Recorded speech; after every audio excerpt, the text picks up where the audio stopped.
I'm Simona Ramanauskaitė, and as you saw in the description, this webinar is more oriented on women's leadership empowerment in digital.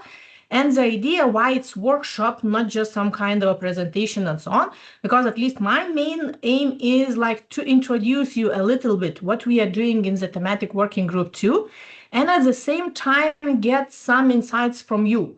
What kind of barriers, actions you see, what could be added to us, because in the Women in Digital Forum, we have those thematic groups, but they are kind of limited to up to 15 persons. So extending a little bit more and getting more information is usually useful. So if we will go like what's the plan, like what kind of idea I had for this webinar. So yeah, as always, we should start from some kind of introduction. So it's just about the importance, why we still are talking about women in digital and things like this. Then a little bit about what the thematic working group 2 is and what kind of findings were summarized, because it shouldn't be reporting what we did, but more, as I mentioned, like getting your input. So the biggest times should be spent here in the fourth element, like your input. So we will use some tool and you will be able to list what you see, what you think, and so on. And I just shortly will present like where we will use your results. So what kind of initial results we have and how your input will contribute to it. And as always, in the end, we will be able to discuss based on the timing, we will see. So regarding the introduction, as I mentioned, like the importance, because I was thinking like, yeah, we always talking about women's rights and so on. So is it really so important, relevant? Because sometimes I'm getting such a questions from especially men like, oh, you women always asking for something, you do not know what you're asking and so on. So, but usually I'm saying two simple things. Like one is the numbers are showing we do not have equality. Like, as we see, like women hold only about even less than 1/3 of senior manager roles globally, like future, like those CEOs are less women, like different numbers just indicate like, yeah, we do not have equality in leadership, especially in digital area. And based on some calculations, it says like after more than 100 years, we will have the equality, because it's trying to increase step by step. But also this like World Economic Forum data shows like, yeah, we were increasing the number of women in leadership, but we are decreasing again. So different elements are working. So one is numbers, like why we still should be talking about women in digital equality and so on. And another is like admitting what kind of a benefit it could bring if we will have the diversity, more women inclusion in leadership, or even digital in general, things like this. So also based on different sources, it, for example, says like, if there is gender diversity in leadership, the company could achieve even 25% more likely will outperform, will achieve something additional to what was planned, like it could increase the GDP and things like this. And so also why I distinguish those two. One is like we could contribute to the economics as well, like usually women is adding additional value, like the soft part, more social oriented, home oriented, things like this, which usually is like not so oriented on just money, but something what gives a benefit for society. So this is why, because of those numbers and the potential which we have, so we should still be talking how to make sure the equality will be not just in digital, but in leadership roles and all the areas which we have. And what I will be presenting, it's not just like what I'm presenting, I'm just the speaker, but the main results we achieved by the thematic working group 2 members. So we have 15 members, as I mentioned, selected. So sorry, there are 2 profiles missing.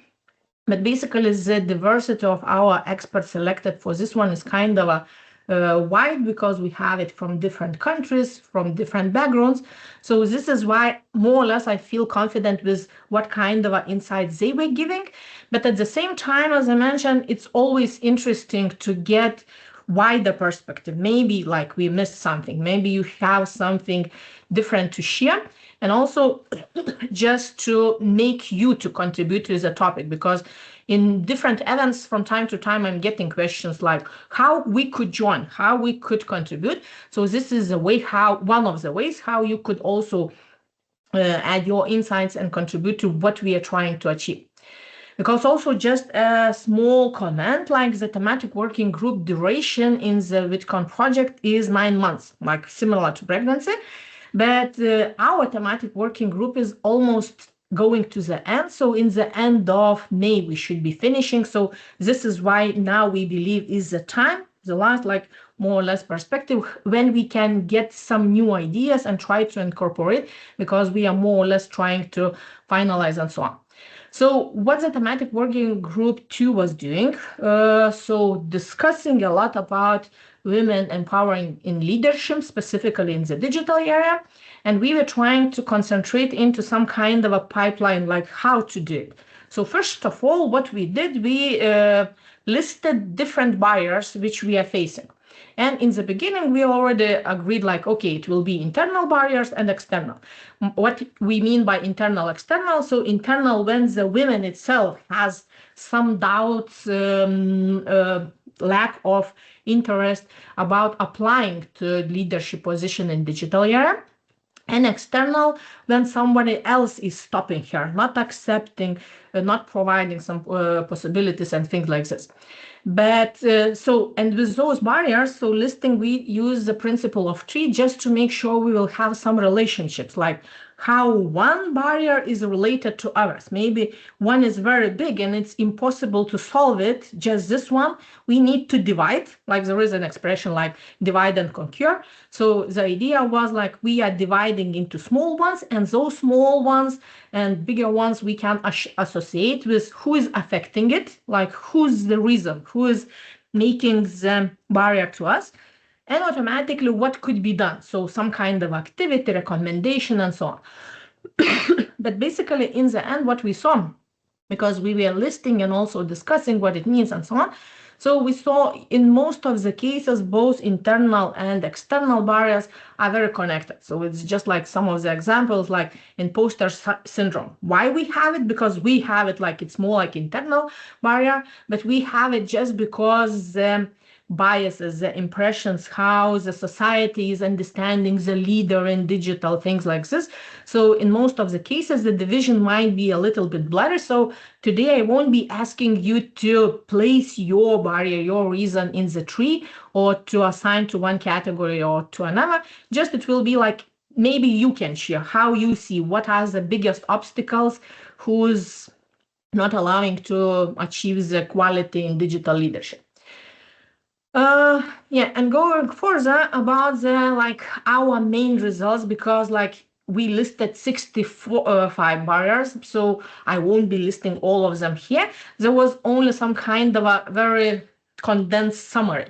So for example, regarding the internal dimension, like, yeah, how we perceive readiness in a fast-moving digital sector, because usually women are saying like, okay, I'm not suitable for this position, or it changes too much, I won't be able to keep up, things like this. So this one is one of those categories, like highlighting those smaller ones. Another like exposure and access to strategical digital assignments. So if you want to be a leader, you should have some kind of experience and ability to show your competences. So in this case, also like we usually see, like as mentioned, men as the role models, not women in digital area, and as well as leadership, and also about the sustainability and energy in digital leadership, because one of the issues which we had was like, how come leadership in ICT, in digital area, is different than just leadership? Or in general, why it's leadership, not ICT? So this, defining this one, we understood like digital leadership has one of those dimensions. I'm not saying it's not common to other areas, but it's kind of a fast changing because of the technologies change and so on. So automatically we associate in this area specifically, I will need to dedicate high attention to upskilling. I always 24/7 should be available, but at the same time, I need to look after my family, things like this. So this kind of a impression, what the digital leadership is also is affecting. But talking about external dimension, so what kind of obstacles we are getting from others. So probably one of the main ones is the organizational culture and leadership norms, because we see like some kind of a stereotypes, like, okay, women are talking too much, men are like, just sometimes we hear things like this, or like they are too soft, there should be harder leading style, things like this. So one is like, as I mentioned, like culture and assumptions, what the leader should be. Also, another part is related to recruitment and promotion structures, like how we are announcing the advertisements, how we are evaluating the person's achievement and suitability for the leading position. And also the third one probably is the innovation ecosystem and visibility dynamics. So in this case, as I mentioned, probably mostly this one is related to the media, how we see the leader, who is talking in most advanced conferences and things like this. So sometimes we see some solutions like adding women, but also we were discussing usually those key speakers are men. And in the panel discussions, we have several women just to make sure there is some kind of a diversity. So as I mentioned, it's not all just some kind of a condensed summary of what's the thematic working group, two members listed, and based on it, what was prepared here. But the most important part, as I mentioned, would be for today, to get your insights, like what you see as barriers. So basically, there will be like 4 pillars. One is listing the existing barriers as you see as the most important, not mention like unique, things like this.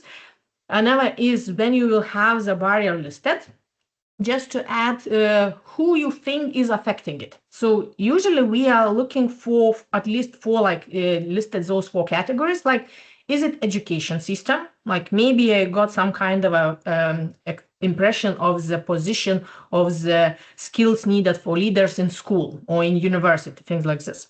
Another is organization. So probably the barriers coming from the company organization where the person is working or where she is trying to apply. With the policies, we mean like some kind of a regulation policies, like more from political perspective, how the country, from country level, we are seeing it. And media is more like society in general, like on social media, how they are shaping the image. So usually this one is mostly related to bias. So this part is not so important as the first one and the third one, but it helps us to estimate like who's the affector, because in most of the cases, what we are trying to do, try to provide the recommendations, but make sure it's actionable. If it's like how to estimate, is it actionable? We should be thinking who will be reading it, like either the recommendations or some kind of a resource, and how they will apply. So understanding who's the target group also helps, because probably we won't, I don't know, provide recommendation to change the recruitment process for media, because it will have just a minor effect on the equality in overall, not just in this organization. So as I mentioned, like barriers, if it's possible, adding who's the affector, who's causing it mainly. And then another, probably the most important element, is what kind of recommendations, actions, which could change the situation. So basically, this one is what we have, this one is who is causing it, and this one, what could be done. So sometimes for the same barrier, you can list multiple of actions, recommendations, and so on. And also what we're trying to do in general in the VidCon project, not just to analyze what's happening, provide recommendations, collect all the data, but to collect all the best practices and to have the repository and share it with everyone, like to, I don't know, get some good examples from other institutions, organizations, countries, and so on. So this is why also it's not necessary, but if you added some action recommendation, and if you know some organization or initiative is applying it successfully, Also, you could add the fourth layer by saying who's applying it. So basically, this one will guide us to see an example in action and to understand, and later probably after contacting, to promote the activity as well. So this is the main methodology and how to do it. So one of the ways is just click on this link or scan the QR code, but I will try to copy the link here. Yeah, I see someone already tried to draw some lines, so it's me by accident. Yeah, so this tool is kind of a simple, but I decided it should work in our purpose because all of you will be able to see each other. And the idea is, as I mentioned, very simple. Like here, you should be listing the barriers. So how to add this element. So either copy one of those, or just you can use this one and draw it wherever you want. And after double clicking, you will be able to write something. So just to understand the logic, so this one, it's not necessarily have to be a tree, but we have the reason, then who's affecting, I propose to add it on the line because it will help a little bit. Okay, now I understood where I lost the arrow because it had to be here and here. And the idea behind it is, for example, if I have a barrier, risk sensitivity in competitive environment. So what I mean by this, usually women are evaluating and saying oh, there are many risks. I won't be able to do it on time. They won't be listening to me. We are estimating there are multiple risks and we are not willing to take the responsibility and so on. So this is the barrier which we have, and I'm trying to list who is causing it. So one factor could be educational system, which is shaping the image in my head, how important the leadership is and so on and so on.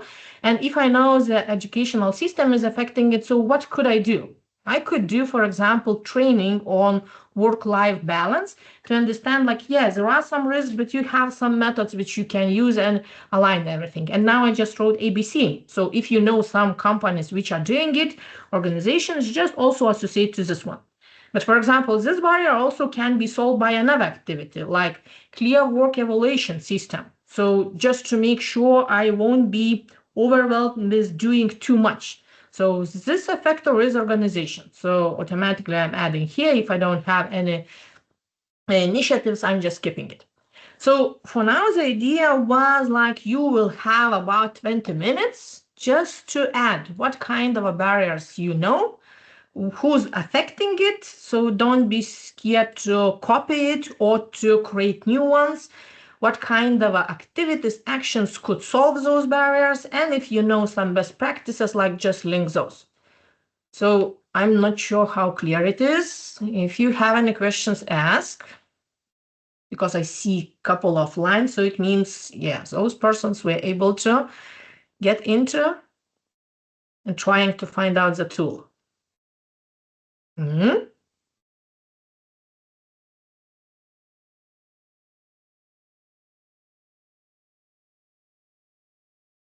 Just to make sure you won't get to sleep, maybe I could continue with, if I remember correctly, more or less the last slide, which I have, just to explain where all the results will come, what you contributed now and what we are doing in the thematic working group too. So basically, we will need to produce 4 main outputs. So one of them is policy brief. So automatically, from all those comments, what kind of barriers we see, what kind of actions we see, we try to aggregate everything because, as usual, we are talking no one wants to read a huge amount of text. And if it's just recommendations, ensures gender equality in leadership, so everyone is just looking and forgetting.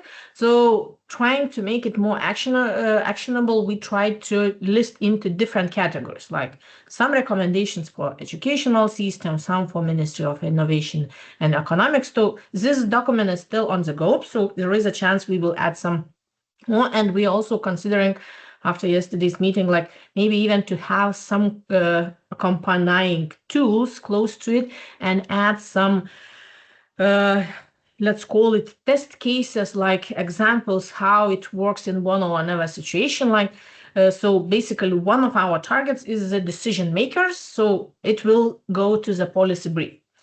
Another part of what we will produce is the organizational briefing toolkit. So the idea is just to present the slide deck with some information about how organization could change the situation, why they should be changing, what are the ways, and so on.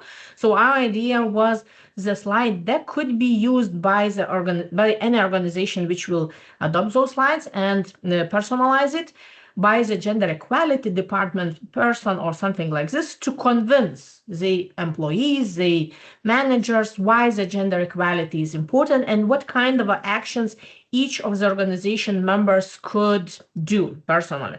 So this is why also when you are listing, for example, who is responsible organization, so we are taking all those and trying to integrate it here.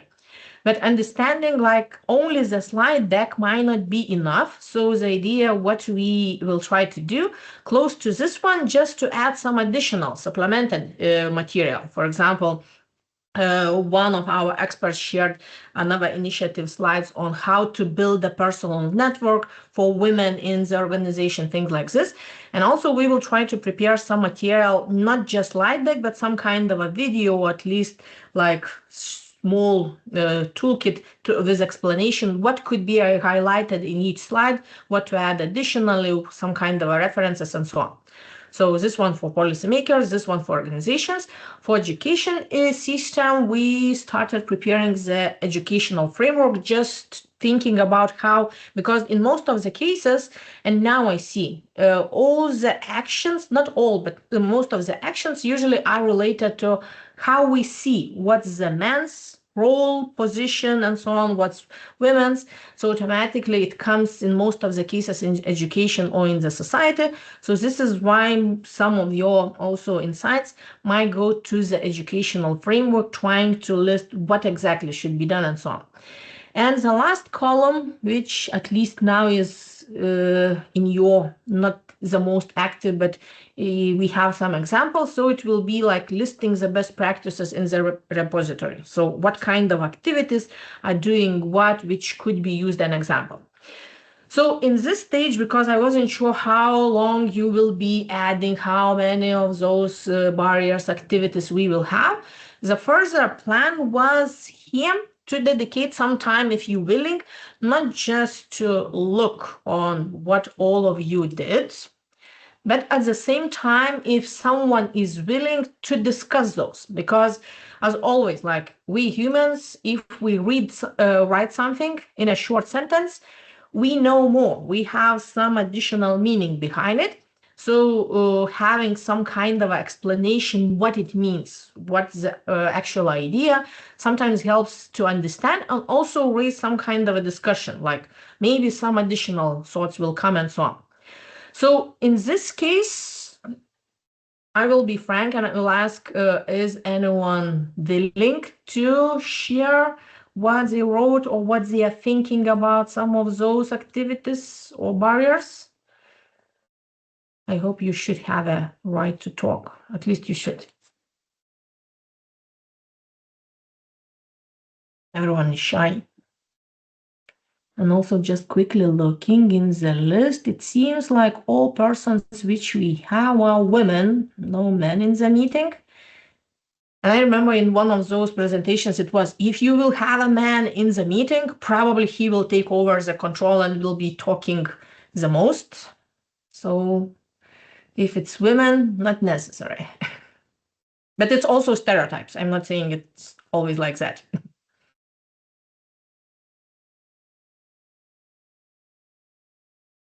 So no one willing to talk regarding what they wrote?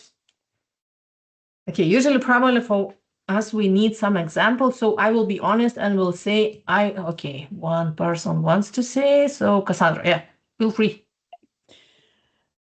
So the things I observe is that the organisations talk about they want innovation and they want the leadership, but they fail to see it when it's presented by different and diverse people, and it's not really recognised. I think there's this sort of breakdown in the way that they're calling out for these, whether it's change, whether it's efficiency, whether it's innovation. and they revert to the same structures, the same people, and the same language, like MTFS, you know, medium-term financial savings. So who can do that? And I think what I also see is often they revert to this, they create a program, and yet within 2 years, did that program make any difference? Did that program even complete? Did that program even deliver? No. You know, and there's a real lack of accountability and transparency in this. It really does feel quite often like, and as you've pointed out, no men on the call, that there's a boys' club, and if you're not in the locker room in the boys' club, then those conversations don't happen transparently or allow new thinking, new innovation in. And I think this is what's reflected in people like World Economic Forum. They know that there is that space for innovation, diversity, creativity, and what they're not explicitly saying is it is from a diverse workforce, including females. You know, it's not spelt out with clarity, and it allows the fudging, you know, tick boxing of exercises to suggest, well, yes, we've got women on the panel. You know, I see it time and time again. It'll be somebody from HR. It'll be somebody from, you know, a junior person who's put forward as, oh, this person's going to be our change management for digital. They're junior. They're not senior, so they have no power, no authority, and they're told what to do, and they're controlled. And that's you know, the lack of transparency, the lack of this kind of authority, and basically it really does come down to power dynamics in the organizational hierarchy and structures that continue to exist and are not really broken down. Like, you can put forms in place, we can put mentors in place, we can put certain mechanisms in place so that an organization can say, oh, well, I've adopted this, I've adopted that, but somehow they manage to contain it. Yeah, but usually, like, one of my colleagues are saying, like, there are two types of people, me and everyone else. So with the innovation also, sometimes it happens like innovation is just the one which I believe is innovation. Something outside is not innovation.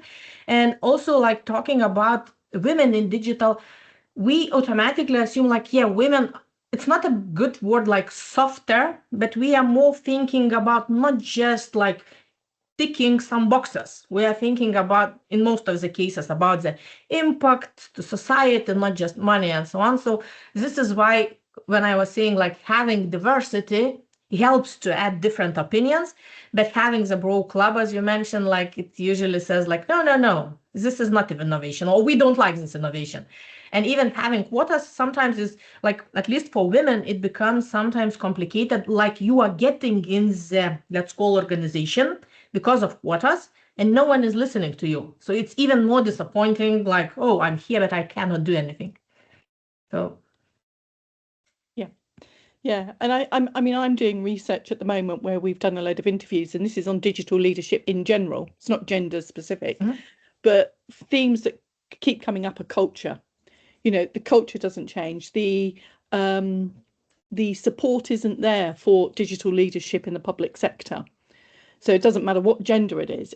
There's a lot of issues that are even bigger than just the female gender. Anyway, I can see somebody else has put their hand up, so I don't want to hog the limelight. Thanks. And what we are talking, we're related probably to the outdated hierarchies and so on. But yeah, Paula wants to share. Yeah, hi, I hope you can hear me okay.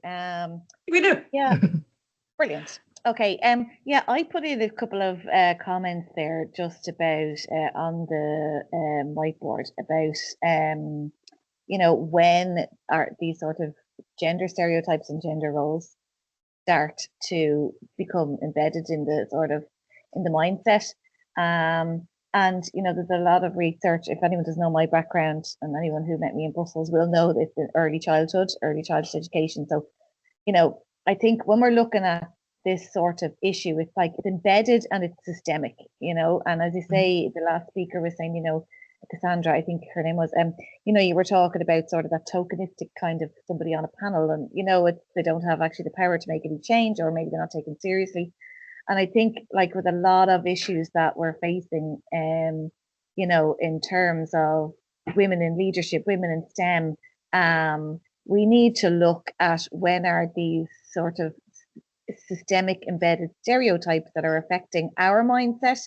People are putting in low self-esteem and imposter syndrome, and when they're sort of impacting the mindset of also the men in the room, and that is like research, even though it's an under-researched area, but it is starting to emerge, not my own research, about when those gender roles that actually impact us right up into adulthood begin to emerge. And it's in early childhood. It took before the age of 5 and 6 when boys and girls are starting to absorb sort of what's coming at them in their society, in their families, in terms of what gender roles are, what societal norms and expectations around gender roles are.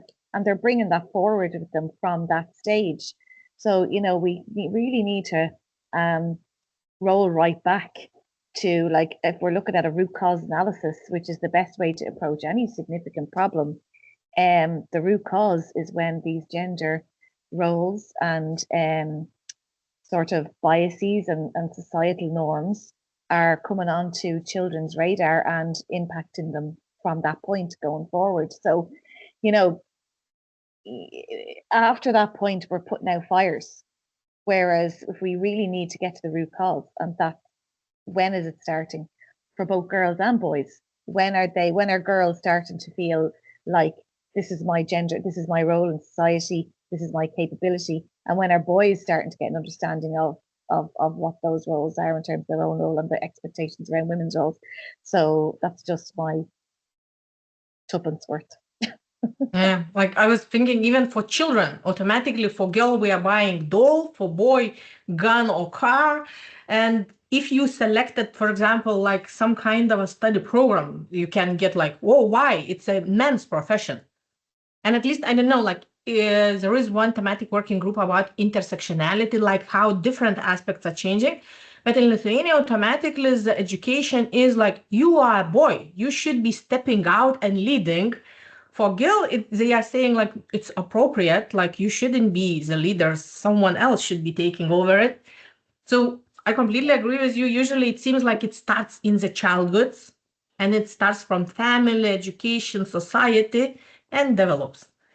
It does. And I mean, there's so much research starting to emerge around that area, even in terms of parents and teachers and their expectations. They've higher expectations in terms of maths ability with boys and not with girls, So we need to look both at ourselves as the adults in the room, as well as, and I'm talking about the collective ourselves, like teachers and parents and, and society, as well as, and the impact that that's having in terms of social learning and social development, and the impact that that's happened from a very early age. So that's sort of, we're bringing those expectations, even if they're caused by unconscious biases, or even if children don't feel that they have these biases, they're not aware of them, but that's when they're starting. So, we need to dig that out and address it at that point. Otherwise, we're just going to keep in a cycle of putting out these fires and having these challenges, because the boys and the girls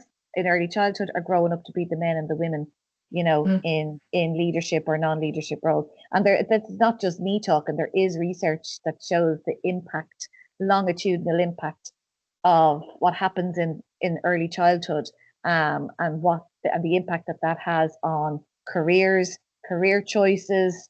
Later on in life, the research is starting to emerge in that area. So I think it's something that we need to look at a little bit more. For anybody who doesn't know, I am actually on the thematic working group on ICT education, but so I also harp on to them about this. But but it's just, I think it impacts us in all areas of society if that's when these issues are starting to become embedded. I'll stop talking now. Sorry, Simona. Yeah, don't worry. There are no open hand raised. So, but also like just from my personal interest, I was looking in all those barriers and I saw like narrow progression roads.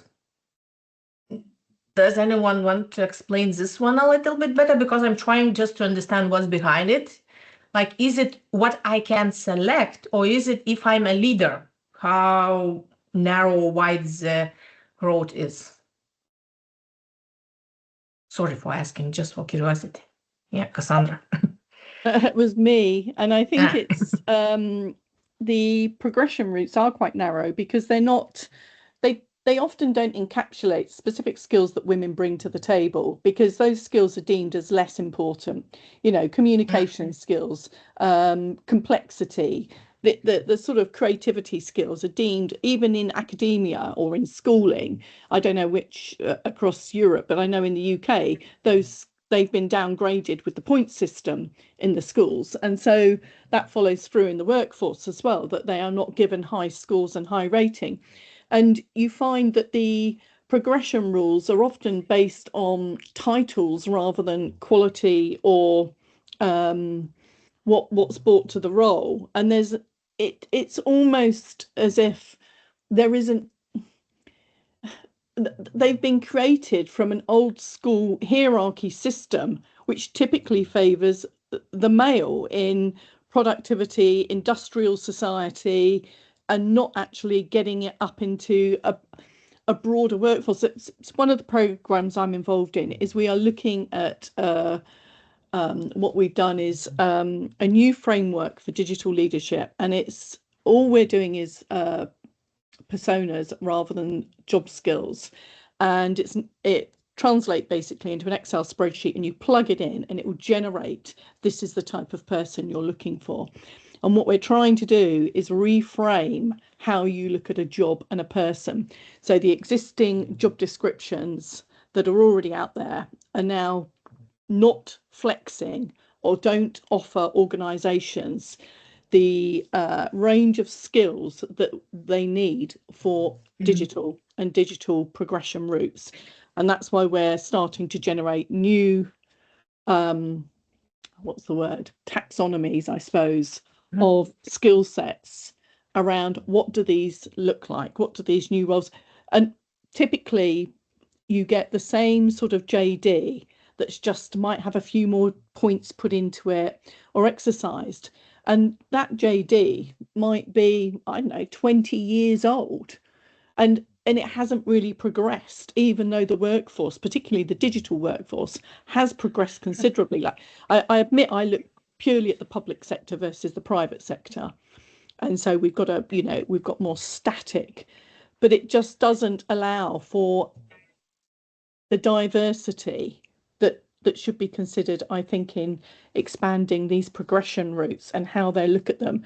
They are just formulaic and they haven't been updated, upgraded, adapted for the 21st century. Yeah, but from what you were talking, if you're a male leader, then at some point you will progress into the next male leader position. But female leaders, you've got to get there before you even can start on the progression route. So if you haven't got female leaders up there, then they're not going to progress. You know, the expectation is you'll go to head of service, then you might take on a director role, then you might become CLT, then you might be junior board, or, you know, and it, yeah. Yeah, and from what you were talking, like, I have two comments. Like, one is, it's nice to have a list of what kind of a competences each have, like how to select and so on. But at the same time, it becomes, as you mentioned, important what kind of skills are needed for nowadays leaders, how to estimate it. And also what we were discussing is at the thematic working group, like nowadays we are more and more using AI. So if we will use AI for example, transparent selection of the leader for this company, for this position, and basically most of the data will be men. So even those AI models could be trained to select men just because the data shows it like this. So sometimes the transparency by using not human evaluation, but machine evaluation also can be biased just because the data is biased. Yeah, and I see Paula had to go, so don't worry. Like the idea was, I wasn't sure how long the meeting will be, like from 1 hour, maybe 1.5. So if someone is willing to share something additional, feel free. If no, I will thank all of you because yeah, I saw some interesting additions to what we had. And also when we will finish what we were doing, I hope we will share with you also presenting the final results and listing how your ideas were contributed. So anyone else that or no?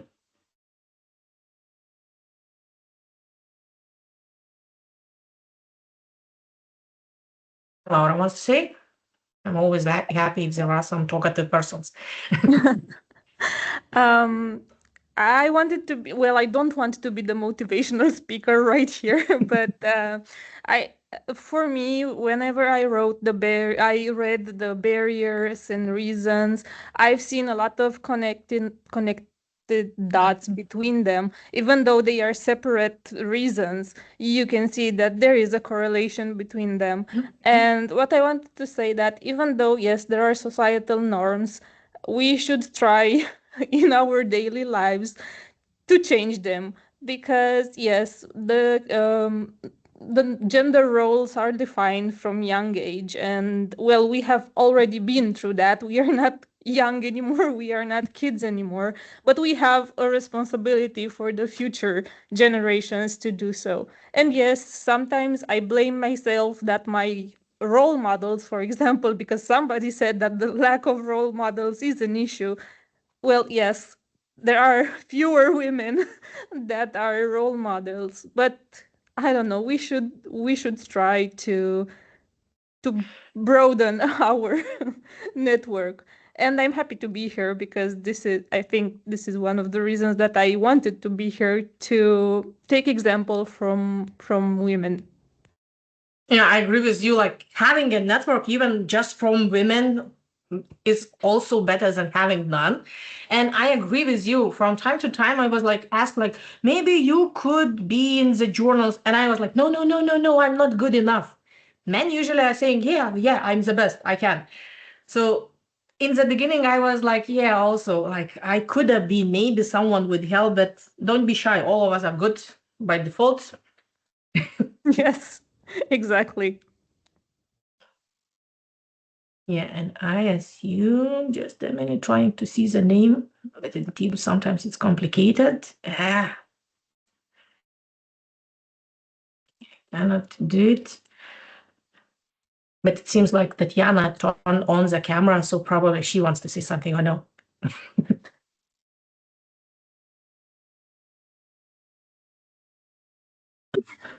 Yeah, thank you for participation, those who are leaving.